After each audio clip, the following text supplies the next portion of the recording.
নিউজিল্যান্ডে রাষ্ট্রীয়ভাবে জুমার আজান সম্প্রচার। ক্রাইস্টচার্চ হামলায় নিহতদের গণজানাজা অনুষ্ঠিত। 2 বাংলাদেশি দাফন সম্পন্ন।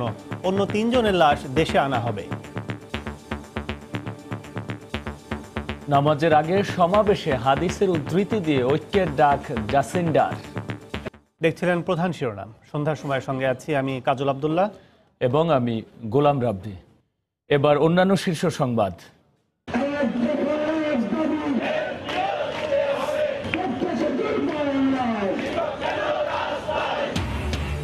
এমপিওভুক্তি দাবিতে জাতীয় প্রেস ক্লাবের সামনে বেসরকারি শিক্ষক কর্মচারীদের চতুর্থ দিনের অবস্থান।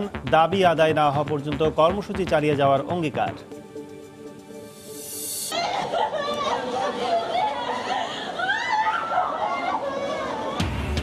বরিশালে বাস মাহিন্দ্রার সংঘর্ষে কলেজ ছাত্রী সহ নিহত 6। বিভিন্ন এলাকায় আরও 3 জনের মৃত্যু। সড়কে শৃঙ্খলা ফেরাতে হিমশিম খাচ্ছে পুলিশ, বললেন স্বরাষ্ট্রমন্ত্রী। কারিগরি জটিলতার কারণে একদিন পিছিয়ে আজ বসানো হলো পদ্মা সেতুর নবম স্প্যান। এখন দৃশ্যমান 1350 মিটার সেতু। এবং রাজধানীর গাউছিয়ায় বিশ্ববিদ্যালয়ের ছাত্রীকে দোকানির মারধর। পলাতক মূল অভিযুক্ত। এই মার্কেটে হরহামেশাই হেনস্থার শিকার নারীরা।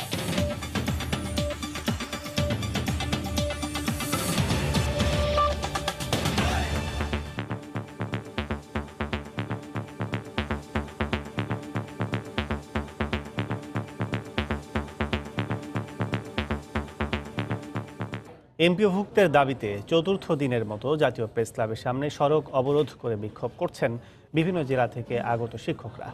এবারের আন্দোলন সহ 2006 সাল থেকে একই দাবিতে 30তম আন্দোলন করেছেন নন এমপিও শিক্ষকরা।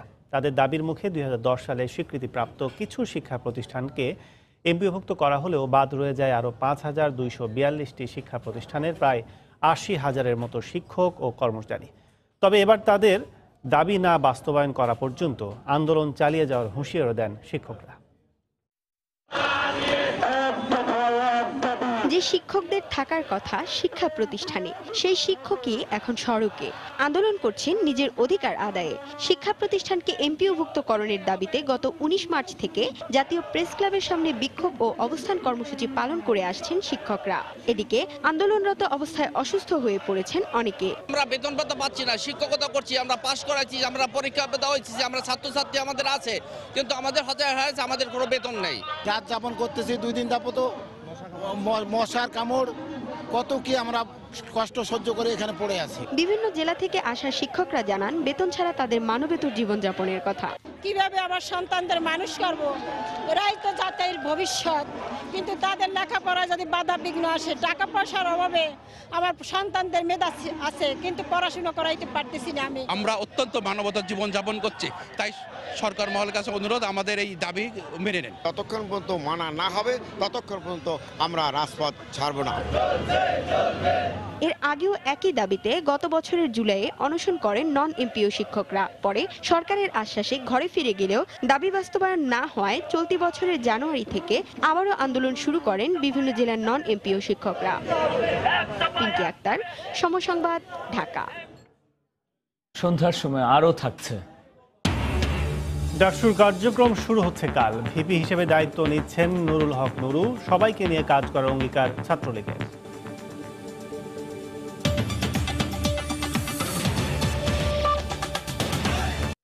বরিশালে বাস মাহিন্দ্রার সংঘর্ষে বিএম কলেজের এক ছাত্রী সহ সারা দেশে আলাদা সড়ক দুর্ঘটনায় 9 জন নিহত হয়েছেন। আহত হয়েছেন অন্তত 10 জন। রিপোর্টার ও জেলা প্রতিনিধিদের পাঠানো তথ্য, ছবি নিয়ে রিপোর্ট।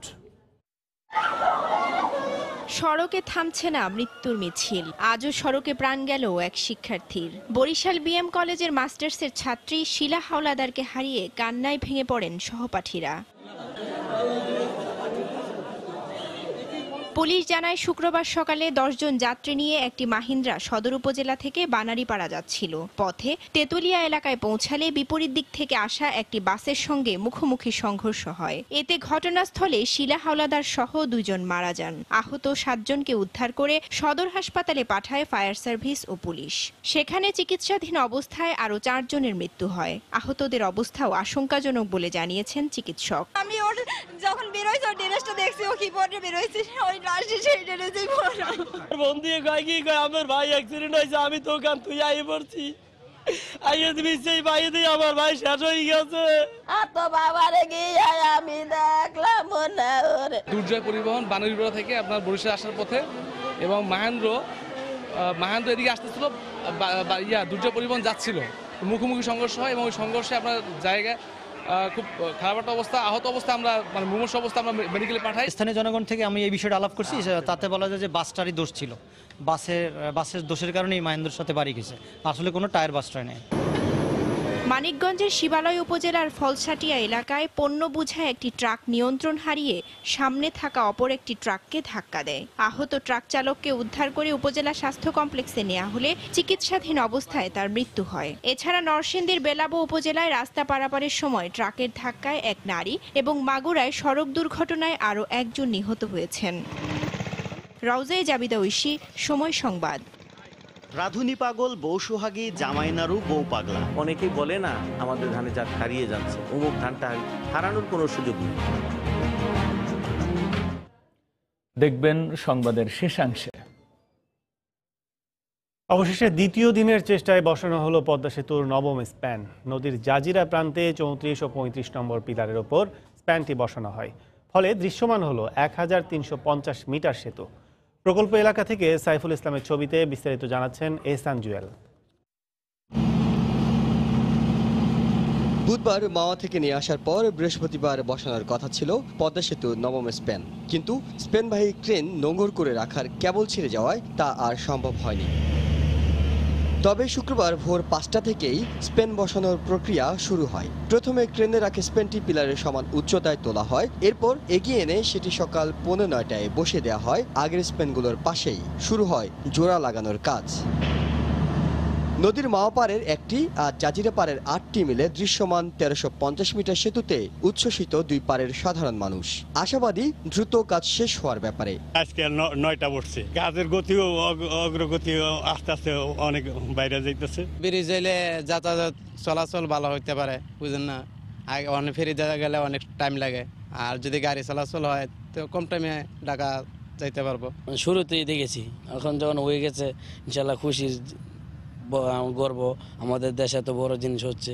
এখন যাইতে অনেক দেরি হয়, ব্রিজ হয়ে গেলে তো আর দেরি হবে না, গাড়ি যাতায়াত অনেক ভালো হবে। এর আগে 27 জানুয়ারি তারিখে একটি আর 20 ফেব্রুয়ারি তারিখে একটি স্প্যান বসানোর পর পরিকল্পনা ছিল চলতি মাসে 2টি স্প্যান বসানোর। তবে এবার সেটি না হলেও আগামী মাসে কাজে গতি আরও বাড়বে বলে জানান প্রকল্প পরিচালক।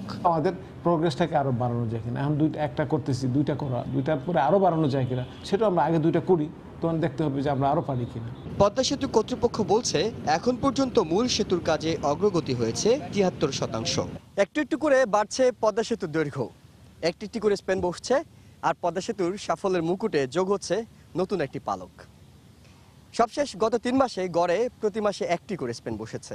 তবে নদীতে যেহেতু এখন 14টি পিলার পুরো প্রস্তুত, তাই আগামী মাস থেকে প্রতি মাসে একাধিক স্প্যান বসানোর পরিকল্পনা প্রকল্প সংশ্লিষ্টদের। এহসান জুয়েল, সময় সংবাদ, জাজিরা, শরীয়তপুর। আওয়ামী লীগের সাধারণ সম্পাদক ওবায়দুল কাদের এখন শঙ্কামুক্ত। 3 থেকে 4 দিন পর তাকে কেবিনে স্থানান্তর করা হবে। সিঙ্গাপুরে ওবায়দুল কাদেরের চিকিৎসা সমন্বয়ক, বঙ্গবন্ধু শেখ মুজিব মেডিকেল বিশ্ববিদ্যালয়ের পরিচালক এবং নিউরোলজিস্ট প্রফেসর ডাক্তার আবু নাসার রিজভী কাদেরের পরিবারের সদস্য ও অন্যদের এ তথ্য জানান। গেল বুধবার মাউন্ট এলিজাবেথ হাসপাতালে তার বাইপাস সার্জারি হয়। এ সময় কাদেরের পরিবারের সদস্য সিঙ্গাপুরে বাংলাদেশ কমিউনিটির নেতারা উপস্থিত ছিলেন। ডাকসু হল সংসদের নবনির্বাচিত কমিটির কার্যক্রম শুরু হচ্ছে কাল থেকে। দায়িত্ব নেওয়ার পর আগামীকাল সকাল 11টায় ডাকসুর কার্যকরী পরিষদের প্রথম সভা অনুষ্ঠিত হবে।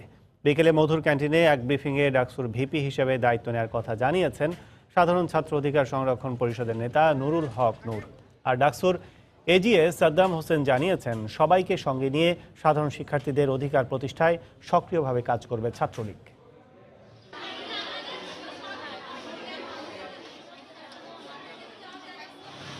আগামীকালকে যে অভিষেক অনুষ্ঠান হতে যাচ্ছে, সেখানে আমরা শিক্ষার্থীদের চাওয়া পাওয়াকে প্রাধান্য দিয়েই আমরা আনুষ্ঠানিকভাবে দায়িত্ব গ্রহণ করব এবং শিক্ষার্থীদের পুনর্নির্বাচন সহ যে বিশ্ববিদ্যালয়ে অন্যান্য সমস্যা রয়েছে সেটি সমাধানকল্পে আমাদের নিয়মতান্ত্রিক যে আন্দোলন সংগ্রাম সেগুলো চলবে। আমরা নিরঙ্কুশভাবে বিজয়ী তার মানে এই না যে আমরা আমাদের সংখ্যার মধ্য দিয়ে আমরা কোনো ধরনের কাজ করতে চাবো, সেটি আমরা বিশ্বাস করি না। যারা ন্যায্য কথা বলবে, ঢাকা বিশ্ববিদ্যালয়ের শিক্ষার্থীদের স্বপ্নকে প্রতিধ্বনিত করতে চাবে, সে যদি একজনও হয়, সেটি আমরা তার দাবি আমরা বাস্তবায়ন করার চেষ্টা করব। রাধুনী পাগল, বউ সোহাগী, জামাই নাড়ু, বউ পাগলা। অনেকেই বলে না আমাদের ধানে জাত হারিয়ে যাচ্ছে, অমুক ধানটা হারানোর কোনো সুযোগ নেই। দেখবেন সংবাদের শেষাংশে। রাজধানীর গাউছিয়া মার্কেটে দোকানির মারধরের শিকার হয়েছেন বিশ্ববিদ্যালয়ের এক ছাত্রী। এ সময় তার সঙ্গে এক বান্ধবী ছিলেন। ওই মার্কেটের একটি দোকানে দরদাম নিয়ে কথা কাটাকাটির এক পর্যায়ে দোকানের মালিক ও সেলসম্যানরা তাদের দুজনকে হেনস্থা করে। নিউ মার্কেট থানা পুলিশ জানিয়েছে, বিকেলে গাউছিয়া মার্কেটের ইয়েলো কালেকশন নামের একটি দোকানে যায় ওই নারী ও তার বান্ধবী। পছন্দের পণ্যের দরদাম নিয়ে এক পর্যায়ে কথা কাটাকাটি শুরু হলে দোকানিরা ওই ছাত্রীদের অশালীন কথা বলেন। এক পর্যায়ে তাদের দুজনকেই মারধর করেন দোকানিরা। মারধরের শিকার ওই ছাত্রী জাহাঙ্গীরনগর বিশ্ববিদ্যালয়ের ও তার বান্ধবী ঢাকা বিশ্ববিদ্যালয়ের শিক্ষার্থী। পুলিশ জানিয়েছে, ঘটনার মূল হোতা দোকানের মালিক শিমুল পালিয়ে গেলেও 3 কর্মচারীকে থানায় আনা হয়েছে। এদিকে ওই মার্কেটের দোকানীদের বিরুদ্ধে নারী ক্রেতাদের সঙ্গে খারাপ ব্যবহার করার অভিযোগ রয়েছে।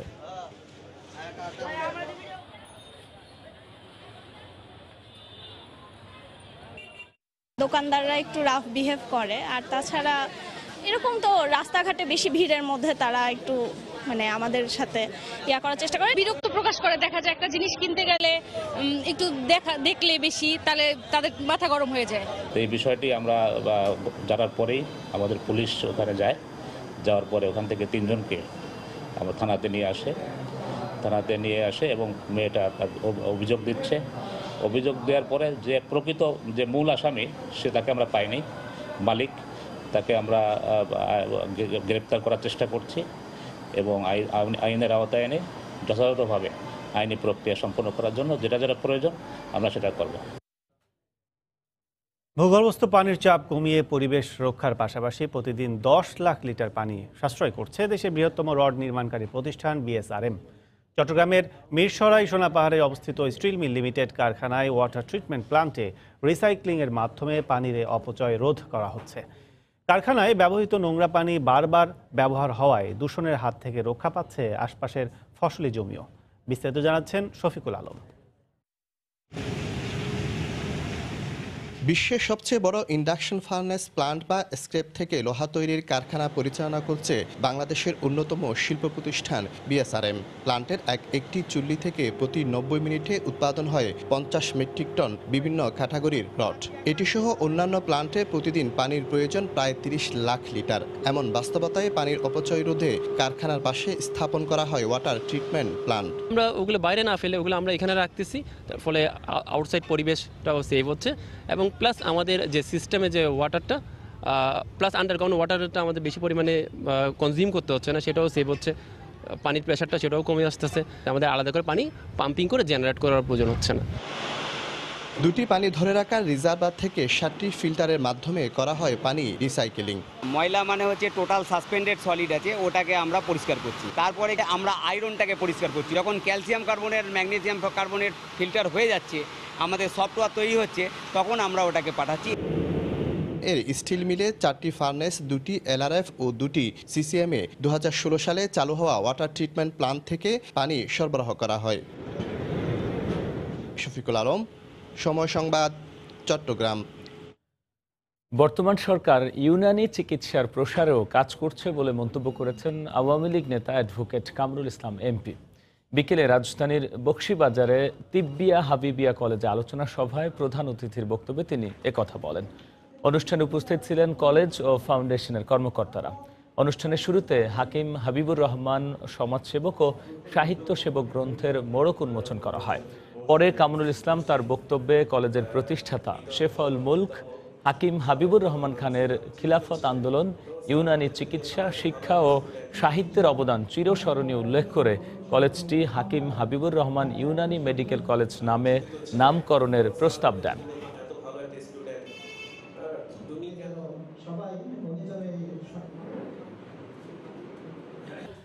দেশের ধানের জাত সুরক্ষার রাষ্ট্রীয় প্রহরী বাংলাদেশ ধান গবেষণা কেন্দ্র।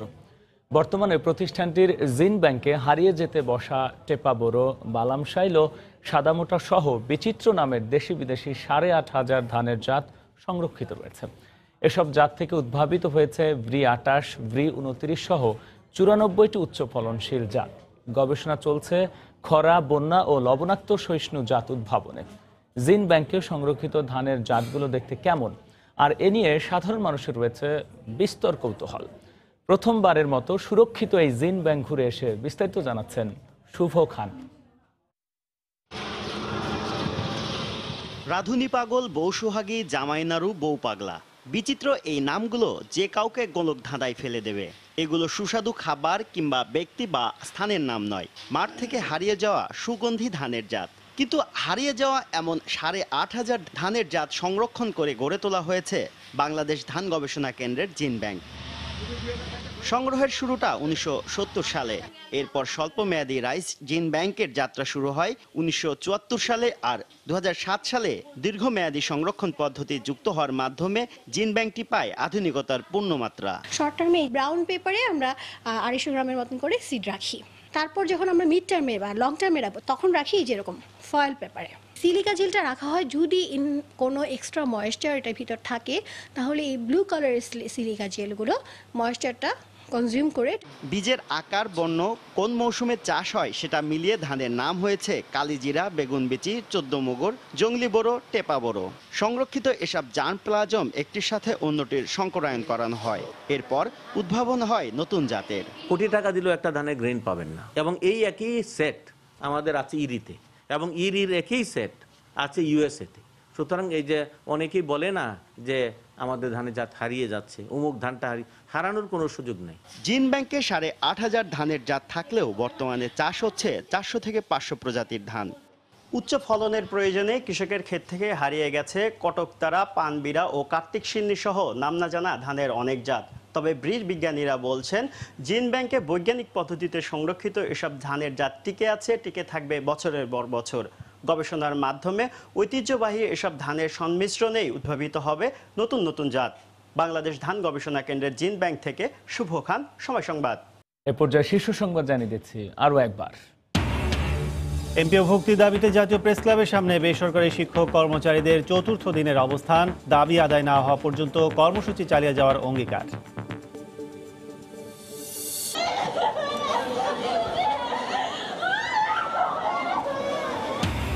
বরিশালে বাস মাহিন্দ্রার সংঘর্ষে কলেজ ছাত্রী সহ নিহত ৬, বিভিন্ন এলাকায় আরও ৩ জনের মৃত্যু। সড়কে শৃঙ্খলা ফেরাতে হিমশিম খাচ্ছে পুলিশ, বললেন স্বরাষ্ট্রমন্ত্রী। কারিগরি জটিলতার কারণে একদিন পিছিয়ে আজ বসানো হলো পদ্মা সেতুর নবম স্প্যান। এখন দৃশ্যমান ১৩৫০ মিটার সেতু। রাজধানীর গাউছিয়ায় বিশ্ববিদ্যালয় ছাত্রীকে দোকানির মারধর, পলাতক মূল অভিযুক্ত। এই মার্কেটে হরহামেশাই হেনস্থার শিকার নারীরা। নিউজিল্যান্ডে রাষ্ট্রীয়ভাবে জুমার আজান সম্প্রচার। ২ বাংলাদেশের দাফন সম্পূর্ণ। নামাজের আগে সমাবেশে হাদিসের উদ্ধৃতি দিয়ে ঐক্যের ডাক জাসিন্ডার। এই ছিল সন্ধ্যার সময়। আপনার মোবাইলে সময় সংবাদ দেখতে ও সব খবর পেতে ডাউনলোড করুন সময় অ্যাপ। সঙ্গে থাকুন সময়।